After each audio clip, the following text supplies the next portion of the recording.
విజయవాడలో వెలసిన దుర్గమ్మ నీ పూజకు పువ్వులు తెచ్చినమమ్మ బొట్టు గాజులు పసుపు కుంకుమలు పట్టు చీరలు తెచ్చినాము తల్లి విజయవాడలో వెలసిన దుర్గమ్మ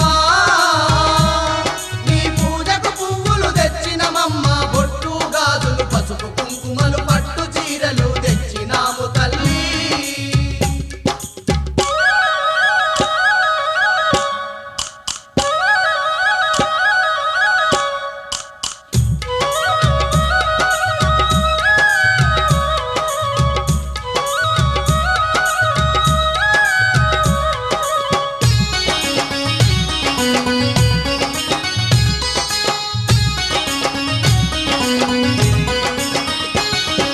అమ్మల గన్నా అమ్మవు నీవే ఆది పరాశక్తివి నీవమ్మా